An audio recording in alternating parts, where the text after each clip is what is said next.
Are you tired of hearing of all the negativity and complexity and problems and getting angry and frustrated and feeling like there's no hope? Well, I've got Ryan Moran, the person who owns capitalism.com, and we're looking at all the positivity that's within everything that's going on. What you can do to be profitable and productive, and more than anything, being a value creator, and the thing that connects us all, and what can make this work when we abandon the fear that is driving so many people, or the censorship that holds us back. We talk about the two key components that will have you have a better life, and for many of you, end up a lot wealthier. Money can be complicated. Let a nerd help you. We're here to demystify the complex nature of money by getting you answers from financial nerds and whiz kids. Welcome to Ask the Money Nerds, a weekly segment of the Wealth Labs podcast where we answer your most pressing money questions. There's good news to that statement of effort isn't enough. We're now in a state of the economy where effort is really overrated and overvalued, which is why you hear some people say like, but I work so hard, or the hardest working people are paid. My dad's a coal miner. My grandfathers were coal miners. Anyone work harder than that? Effort is not rewarded. Results are, and results are easier to line up because we have more technology that makes things faster, easier, and cheaper now. And so I have found some of the hardest lessons for my entrepreneur friends to learn is that more effort does not equal more results. It is because more effort, you're married. So have you ever experienced where you feel bad about something and you try to make up for it by like over serving your wife, and she's like, what did you do wrong? What's going on here? What happened? Like there's an expectation that the harder you work, the more reward you will get. And that's not the case. We're now in the position where all we have to do is serve the other person. And by servicing the other person, it goes back to what we talked about at the beginning of the call. When you serve the other person, that is when the economy expands, when wealth expands, and when your opportunities expand. And it is not related to hard work. Which means, here's the deal. We've got to learn new skills. Not like a lot of us aren't equipped with the skills in this economy because it's not necessarily what we're learning from textbooks. It's not what we're learning from colleges.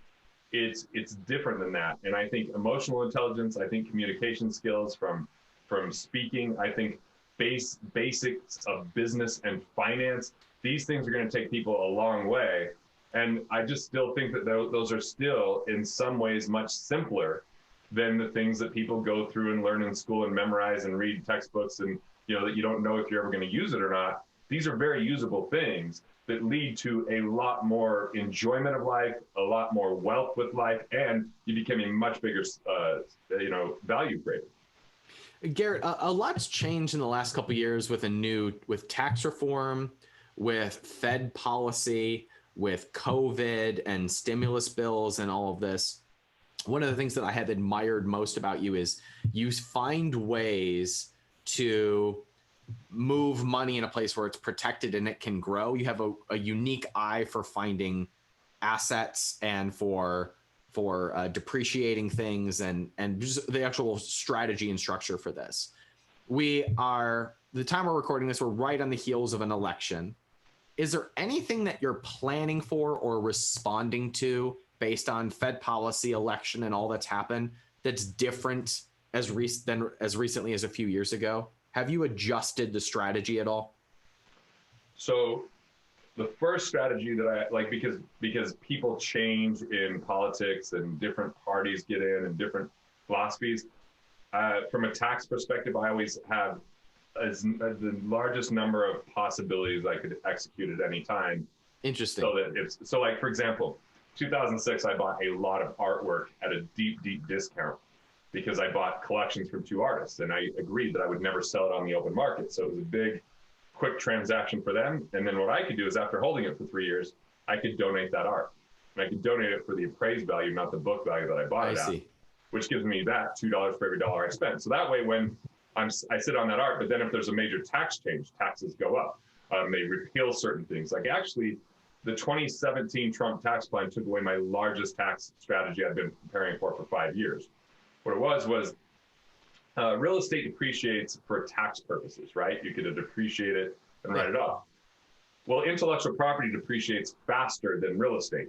And when you have an evaluation on your intellectual property, and the way I was structuring it, I was going to be able to start depreciating it over a shorter period of time, and it was going to be a massive tax advantage. And Trump's tax plan turned that to capital losses, not depreciation.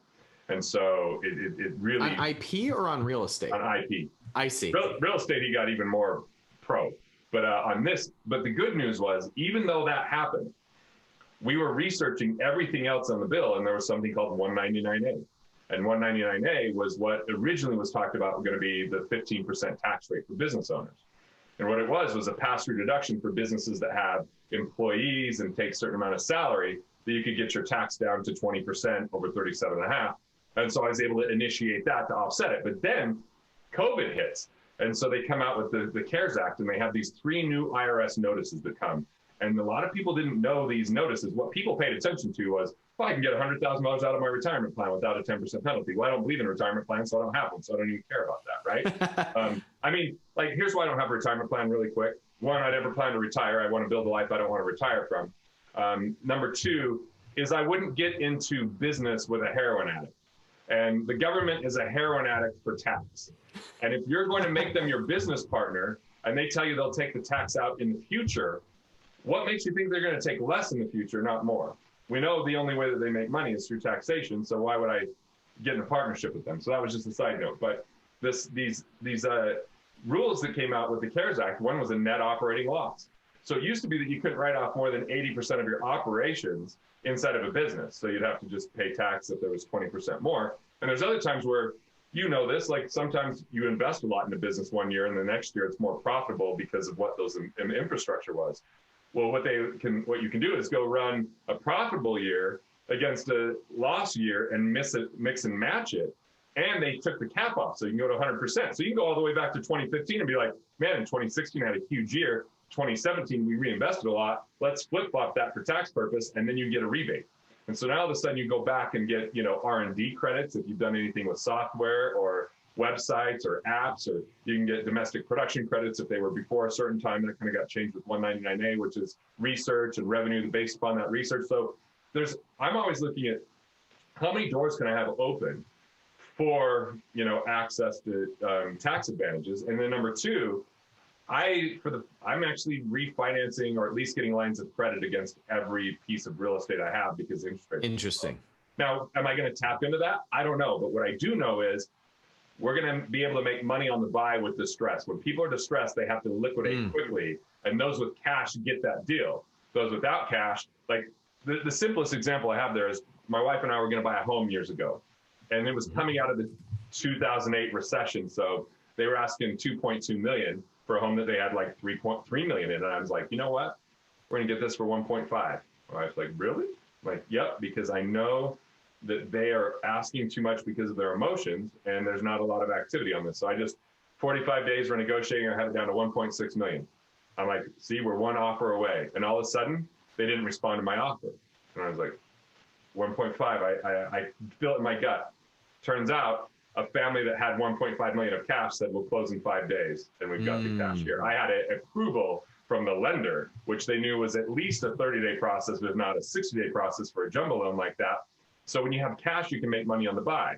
So I am looking to have more access to cash than I've ever had, because I might buy a complementary business that supports Wealth Factory. I really feel like the next phase, intellectual property, is going to be even more valuable. People are learning different because of COVID.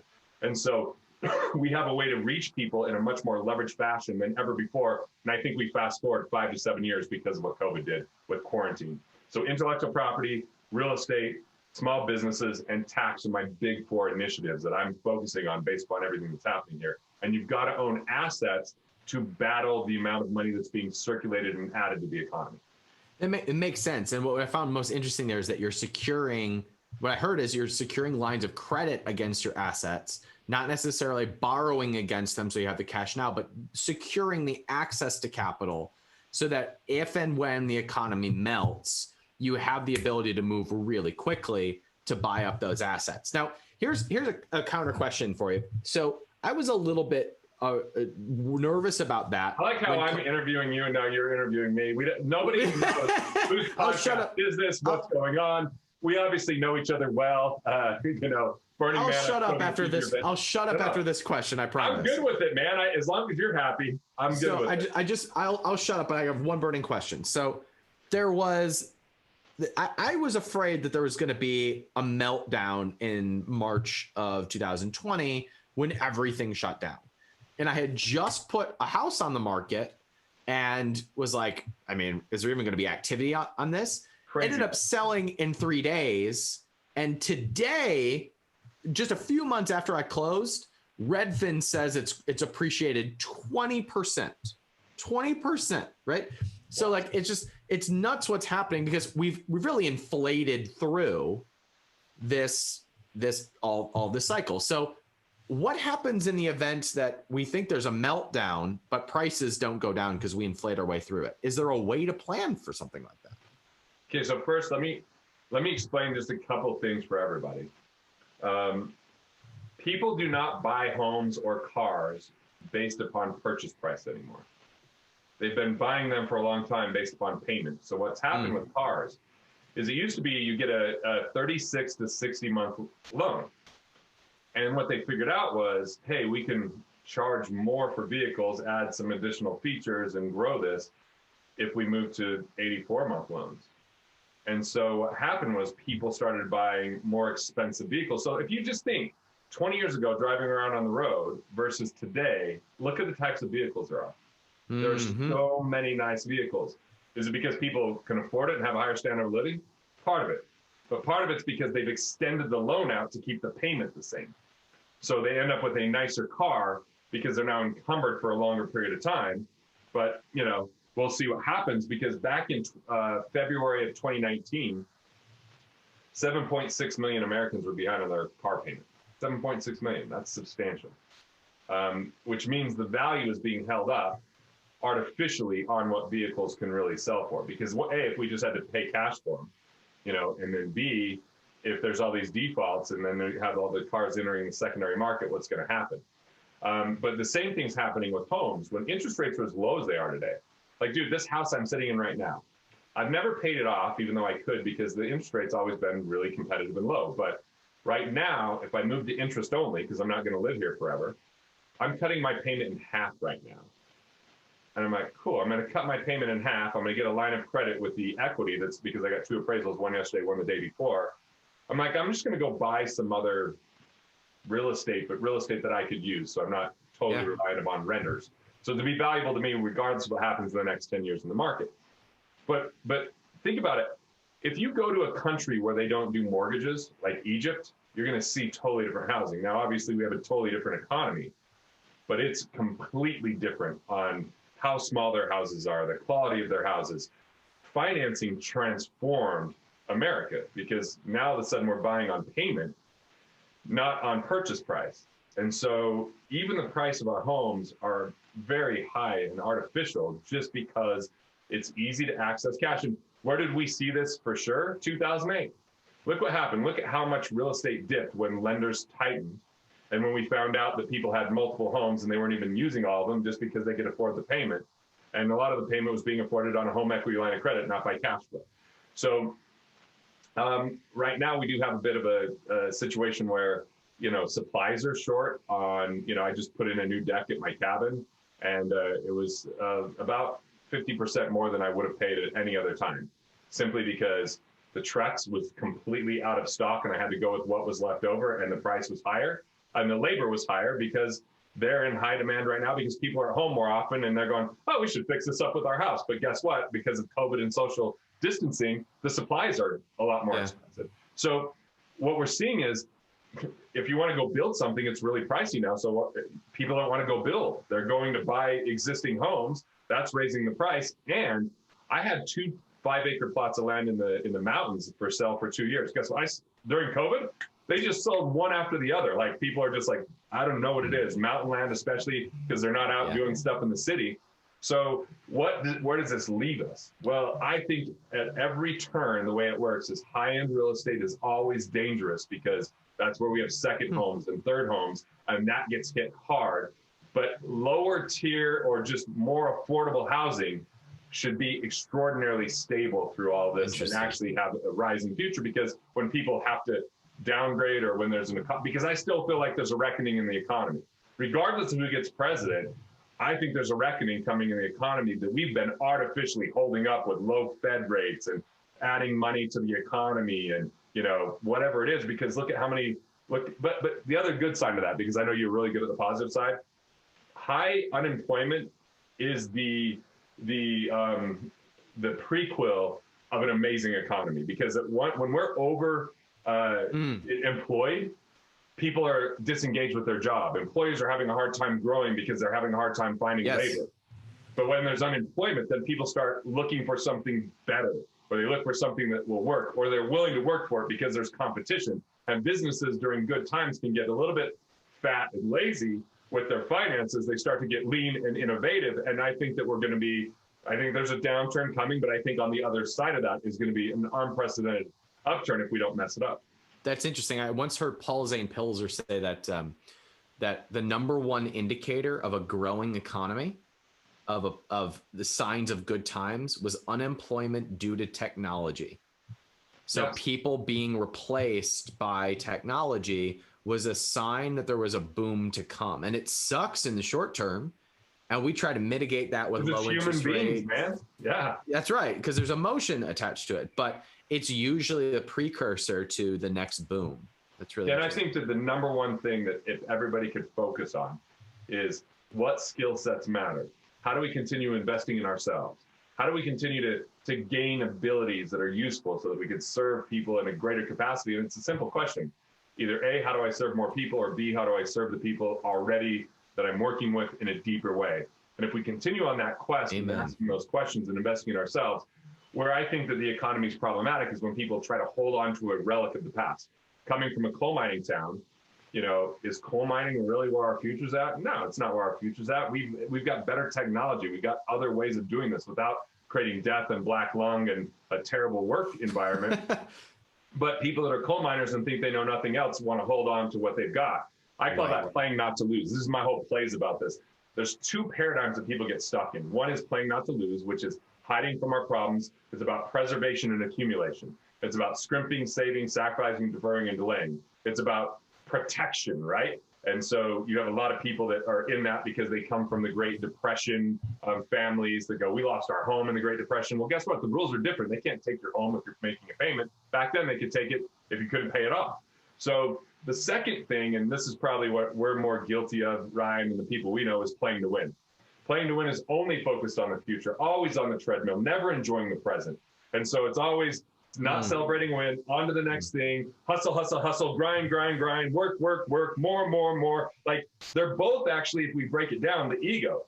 Fight on play to win or flight on play not to lose. Yeah. But I believe there's a third paradigm. And I think the third paradigm is we create a game worth winning, which is a vision compelling enough that we have to collaborate with others, that is beyond our current capability and reach. And it's something that really creates something valuable for ourselves and others. And when we create a vision worth pursuing, we've already won the game. And now it's about enjoying the process along the way. And so there's a whole kind of methodology about that. But people aren't good at creating a game worth winning or knowing what the vision is because they're stuck in one of these other crappy paradigms. Amen. That was extremely well said. The phrase that came to mind for that was, that's play to play.